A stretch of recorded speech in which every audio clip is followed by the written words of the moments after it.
اس حقیقت سے آپ بخوبی واقف ہیں کہ پچھلے چند دنوں سے ہمارے جزیرے میں ایک عظیم ہستی کی آمد ہوئی ہے۔ اپنے مختصر قیام کے دوران انہوں نے مختلف جگہوں میں وعظ فرمائے۔ آپ نے یہ اندازہ لگا ہی لیا ہوگا کہ ہمارا اشارہ کس جانب ہے۔ ہاں، ہمارا اشارہ مولانا حافظ الحاج محمد ابراہیم خضر صدیقی قادری رضوی کی طرف ہے، جو پچھلے چند دنوں سے ہمارے یہاں تشریف لائے ہوئے ہیں۔ آئیے ہم آپ کی ملاقات مولانا صاحب سے کرواتے ہیں۔ السلام علیکم۔ وعلیکم السلام۔ مولانا صاحب، سب سے پہلے ہم یہ جاننا چاہیں گے کہ آپ کا موریشس میں دوبارہ کس طرح آنا ہوا؟ یہ موریشس کی جنتا اچھی طرح جانتی ہے کہ میرا موریشس سے بڑا پرانا تعلق ہے۔ میں 7 سال سے زیادہ یہاں جنتا کی سیوا کر چکا ہوں، اور چونکہ اس تعلق اور محبت کی بنیاد سچائی ہے، خدمت ہے، ایک دوسرے کے دکھ اور درد میں کام آنا ہے، اور یہ میرا جذبہ پہلے بھی تھا اور اب بھی ہے۔ چنانچہ جب میں موریشس سے گیا تو یہاں کے عوام اور یہاں کی جنتا، انہوں نے ہمیشہ یہ خواہش کی کہ میں دوبارہ ان میں آؤں، اور میں سمجھتا ہوں، اور یہ میرے پیدا کرنے والے خالق و مالک کا کرم ہے، اس کی مہربانی ہے کہ موریشس کی جنتا، اس کی تمنائیں، اس کی دعائیں پوری ہوئی، اور میں ان کی دعاؤں کے نتیجے میں پھر میں یہاں حاضر ہو گیا، اور اس طرح مجھے ہزاروں دوستوں کے دیکھنے کا، ان سے ملاقات کرنے کا، اور ان کے دکھ اور درد میں شریک ہونے کا موقع ملا۔ اس کے لیے میں اپنے پیدا کرنے والے خالق و مالک کا شکر ادا کرتا ہوں، اور موریشس کے جنتا کا بھی شکر گزار ہوں۔ اچھا مولانا صاحب، آپ طویل عرصے تک جمعہ مسجد میں خطیب رہے۔ اس عہدے سے سبکدوش ہونے کے بعد آپ نے کن ممالک کا دورہ کیا، اور وہاں پر آپ نے کیا خدمات انجام دیے؟ ہاں، یہ بالکل ٹھیک ہے کہ میں موریشس میں جامع مسجد میں امامت کے عہدے سے سبکدوش ہوا، لیکن یہ خدا کا شکر ہے کہ عوام سے میرا ایسا مضبوط اور گہرا رشتہ تھا کہ میں اس سے کبھی سبکدوش نہیں ہو سکا۔ چنانچہ یہاں سے جب میں گیا تو ہزاروں انسانوں کی محبت کو لے کر اور محبت کو چھوڑ کر میں سری لنکا، پاکستان پہنچا، اور سری لنکا پہنچ کر سنی رضوی اکیڈمی کی بنیاد سری لنکا میں رکھی گئی، اور وہاں بھی وہی کام شروع کر دیا گیا جو موریشس میں ہوتا رہا ہے۔ اس کے بعد میں پاکستان پہنچا۔ پاکستان میں بھی سنی رضوی سوسائٹی اور سنی رضوی اکیڈمی کی بنیاد رکھی گئی، اور وہاں بھی یہ کام شروع کر دیا گیا۔ سننے والوں کو اس بات سے یقیناً خوشی ہوگی کہ سچائی کو پھیلانے کے لیے اور اچھی باتوں کو سرکولیٹ یعنی دوسروں تک پہنچانے کے لیے سنی رضوی سوسائٹی ایک ایسی سوسائٹی ثابت ہوئی کہ جس کی روشنی موریشس سے نکل کر سری لنکا اور پاکستان پہنچی، اور نہ صرف یہ کہ ان ممالک میں اس کی روشنی دکھائی جاتی رہی یا دیکھی جاتی رہی، بلکہ میں 75 میں یونائٹڈ کنگڈم گیا۔ چونکہ آپ جانتے ہیں کہ میں نے ہمیشہ سے ملک اور قوم کی خدمت کی ہے، اس لیے مجھے وہاں بھی یہی لگن رہی، اور میں نے یہ چاہا کہ سنی رضوی سوسائٹی کی برانچ اور شاخ وہاں بھی قائم کر دی جائے۔ چنانچہ آپ کو سن کر یہ خوشی ہوگی کہ یو کے میں بھی اس کی برانچ قائم کر دی گئی، اور اس طرح جو کچھ یہاں ہوتا رہا ہے اب یو کے میں اور دوسرے ویسٹرن کنٹریز میں بھی یہ کام ہو رہا ہے۔ اس طرح سنی رضوی سوسائٹی کا مشن موریشس سے گزر کر کے دنیا کے دوسرے ممالک میں بھی پہنچ چکا ہے۔ مولانا صاحب، ابھی ابھی آپ نے فرمایا کہ آپ انگلینڈ میں بحیثیت مبلغ اسلام کی خدمات انجام دیتے رہے. شاید ہمارے ناظرین یہ جاننا چاہیں گے کہ انگلینڈ میں مسلمانوں کو دوسرے عقیدے کے لوگوں کے ساتھ کیا درجہ حاصل ہے، اور ساتھ ہی ساتھ اس مادی ماحول میں وہ دین اور تہذیب کو کس طرح قائم رکھ سکتی ہے. آپ اچھی طرح جانتے ہیں کہ مذہب ایک حقیقت ہے. جی ہاں. اور مذہب کے بغیر انسان اپنے مشن میں کبھی کامیاب نہیں ہو سکتا. اچھا. یہ انسان کا فطری تقاضا ہے کہ اسے چین اور سکون حاصل ہو، اور مذہب ہی ایک ایسا ذریعہ ہے جو انسان کو حقیقی چین، سکون اور آشتی سے مالا مال کر سکتا ہے. یونائٹڈ کنگڈم اور یورپین کنٹریز جو مغربی دنیا ہے، آپ جانتے ہیں کہ وہ مادی دنیا ہے، میٹیریل ورلڈ ہے. وہاں مادی ساز و سامان کا انبار ہے جو نگاہوں میں چمک پیدا کرتا ہے. لیکن آج کے دور میں صرف اس کی ضرورت نہیں کہ نگاہوں میں چمک پیدا ہو جائے یا انسان یہ محسوس کر لے کہ مادی ساز و سامان کا انبار لگا ہوا ہے. اصل میں سکون دل کا سکون ہے، چین دل کا چین ہے، اور اس کے لیے مذہب کی ضرورت ہے.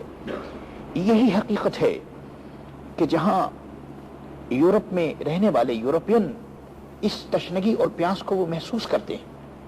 چنانچہ آپ کے علم میں یہ بات میں لانا چاہتا ہوں کہ جو یونائٹڈ کنگڈم اور مغربی دنیا میں جو ایشین آباد ہیں، یقیناً ان کا ماضی مذہب سے متعلق ہے اور وہ مذہب سے ایک حقیقی رشتہ رکھتے ہیں. اس لیے وہ فطری طور پر مذہب کی طرف مائل ہیں، کیونکہ مذہب ہی انہیں سکون، آشتی اور چین کی دولت دے سکتا ہے. اس کے علاوہ خود وہاں کے رہنے والے چین اور سکون کی تلاش میں مارے مارے پھر رہے ہیں. لہذا میں نے وہاں دیکھا کہ تصوف کے نام پر، مذہب کے نام پر وہاں بہت سی جماعتیں قائم ہیں، اور وہ لوگ ان مذاہب کو قبول کر رہے ہیں جن میں ان کو یہ معلوم ہوتا ہے کہ اس میں کچھ سکون ہے. لہذا یہ کہنا بالکل درست اور مناسب ہوگا کہ جس طرح سے ایشیا میں مذہب ایک ایسا ذریعہ رہا ہے کہ جس نے دوسری قوموں کو ملایا اور چین اور سکون سے مالا مال کیا، یورپ میں بھی اور آج بھی اس کی ضرورت محسوس کی جا رہی ہے. اور وہاں کی جاتی نے یہ طے کر لیا ہے اور ان کا یہ فیصلہ ہے کہ مذہب ہی ایک ایسا ذریعہ ہے جس سے حقیقی خوشی اور حقیقی چین انہیں مل سکتا ہے. مطلب یہ ہوا کہ یورپ میں مسلمانوں کا مستقبل تاریک نہیں ہے. یقیناً، اور اس کا سبب یہ ہے کہ یورپ میں ایسے لوگ ابھی آباد ہیں اور پہنچ چکے ہیں جو اپنے ماضی کو اچھی طرح سمجھتے ہیں. اچھا. اور آپ جانتے ہیں کہ حال یا مستقبل اس وقت تک خوشگوار نہیں ہو سکتا جب تک کہ ماضی کی قدریں اور ماضی کا رشتہ ان کے ساتھ مضبوط نہ ہو. یہ تو حقیقت ہے مولانا صاحب.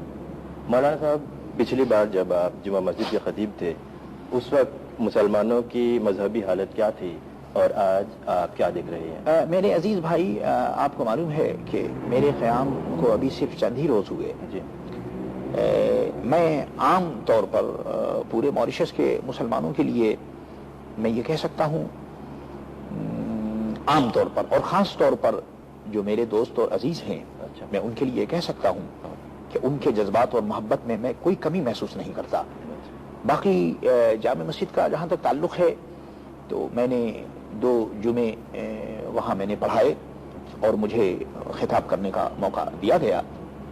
اس میں نے وہی گھما گھمی دیکھی جو پہلے تھی، اور اجتماع بھی وہی تھا جو پہلے جمعۃ المبارک میں ہوا کرتا تھا.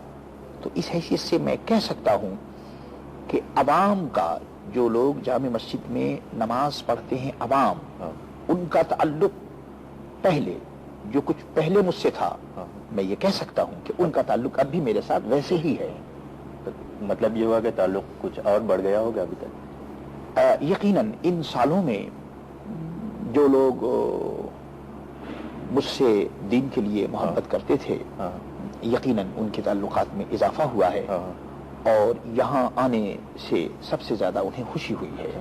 اور اس کا مظاہرہ انہوں نے جامع مسجد کے جمعے میں بھی کیا، اور سنی رضوی اکیڈمی یا دوسرے مقامات میں جو تقریب اور جو جلسے ہوئے، ہم نے عوام کو وہاں دیکھا کہ کھل کر انہوں نے اپنی محبت کو اور اپنے جوش کو پیش کیا۔ مولانا صاحب، اس حقیقت سے شاید آپ بھی واقف ہوں گے کہ ہمارا ملک جو ہے ایک ایسا ملک ہے جہاں پر مختلف مذاہب کے لوگ بستے ہیں۔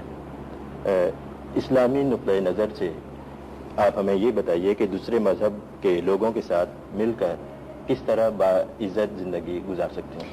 یہ اسلام کا طر امتیاز ہے اور یہ اسلام کا روشن چیپٹر ہے کہ اسلام نے ہمیشہ دوسرے مذہب کے ماننے والوں کو خوش آمدید کہا ہے، چونکہ اسلام کا پیغام پوری دنیا کے لیے ہے اور اسلام اس بات کی تخصیص نہیں کرتا کہ وہ صرف مسلمانوں کے لیے ہے یا کسی اور مذہب کے لیے، چونکہ وہ سب کے لیے ہے اور ظاہر ہے کہ جس کا دروازہ سب کے لیے کھلا ہوگا وہ سارے آنے والوں کو خوش آمدید کہے گا۔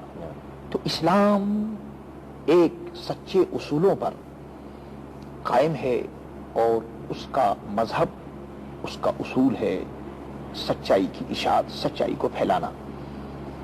اس اعتبار سے اسلام ہر جاتی کے لیے ہے اور اسلام سے ساری قوموں نے فائدہ اٹھایا ہے، اور مذہب کا مقصد بھی یہی ہوتا ہے کہ اچھی باتوں کو دوسروں تک پہنچا دے تاکہ دوسرے ان باتوں پر عمل کر کے ایک دوسرے سے قریب ہو سکے، اور یہی اسلام کا مشن ہے۔ اسلام کبھی بھی زبردستی کی دعوت نہیں دیتا، وہ کبھی یہ نہیں چاہتا کہ کسی شخص کو پریس کیا جائے تاکہ وہ اپنے مذہب کو یا اپنے خیالات کو چھوڑ دے، بلکہ اسلام ایک ایسا ماحول پیدا کرتا ہے، ایک ایسی سوسائٹی پیدا کرتا ہے جس کے نتیجے میں خود دل کی پکار ہوتی ہے اور خود انسان یہ سوچ لیتا ہے اور طے کر لیتا ہے کہ یہ راہ سچی ہے اور یہ مذہب سچا ہے۔ مولانا صاحب، آپ بدھ کو ماریشس سے جا رہے ہیں اور جہاں تک ہمیں معلوم ہے آپ دکنی افریقہ جا رہے ہیں۔ جاتے ہوئے ہم آپ سے یہ عرض کریں گے کہ آپ اہل ماریشس کے لیے ایک پیغام دیں۔ مجھے یہ بڑی خوشی ہو رہی ہے، میں ماریشس کی جنتا کے لیے 7 سال تک پیغام دیتا رہا ہوں، اور آپ کے علم میں لانا چاہتا ہوں کہ 1968 کا زمانہ ماریشس کے لیے بڑا پریشان کن زمانہ تھا۔ 68 میں نے ایک پیغام بالکل ہندی میں نے دیا تھا۔ اس پیغام کا مقصد یہ تھا کہ اے ماریشس کے رہنے والوں، تم ایک ایسے جہاز میں سوار ہو جس کے کئی درجے ہیں، جس کی کئی چھتیں ہیں، اور ساری جاتی کے لوگ اس جہاز میں سوار ہیں۔ ایک جہاز پہ سفر کرنے والوں کی یہ ذمہ داری ہے کہ وہ اس طرح جہاز میں بیٹھیں تاکہ جہاز کو نقصان نہ پہنچے۔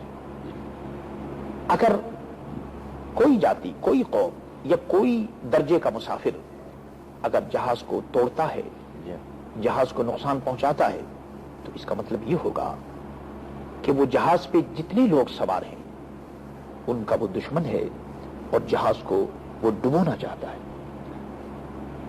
ہمارا ماریشس، جس کو ہمیشہ میں اپنے وطن کی طرح سمجھتا ہوں، اس کی بھی پوزیشن ایسی ہی ہے جیسے ایک جہاز ہے جس پر ہم سفر کر رہے ہیں، اور یہ نہایت ضروری ہے کہ ہم کون ہیں، کیا ہیں، یہ اپنی جگہ ہے۔ کیوں کہ جہاں تک گورنمنٹ آف ماریشس کا تعلق ہے، اس نے تمام مذاہب کو آزادی دے رکھی ہے۔ ہر مذہب کو یہ پیدائشی حق حاصل ہے کہ وہ اپنے اصولوں کے مطابق عمل کرے۔ لہذا اس آزادی کے بعد اب یہ نہایت ضروری ہے کہ ہم آپس میں ایک دوسرے سے پیار کریں، ایک دوسرے کی سیوا کریں، اور جو ہمارے ملک میں نئے نئے مسائل پیدا ہو رہے ہیں، ہم ان مسائل کو حل کرنے کی کوشش کریں، اور اس کے لیے خلوص اور محبت کی ضرورت ہے۔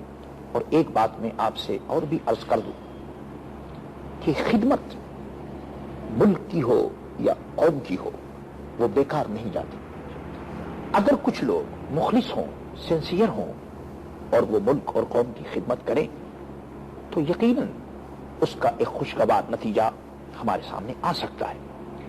پھر اس دور میں جبکہ لوگ مادیت کی طرف زیادہ متوجہ ہیں، میں سمجھتا ہوں کہ اگر آج بھی مذہبی اصولوں کو اپنا لیا جائے تو یہی ایک ذریعہ ہے کہ موریشس کے رہنے والے عوام ایک دوسرے سے قریب ہو سکتے ہیں، کیونکہ مذہب یہ نہیں سکھاتا کہ آپس میں بیر رکھا جائے. مذہب کبھی یہ نہیں سکھاتا کہ ایک دوسرے کی دشمنی کی جائے.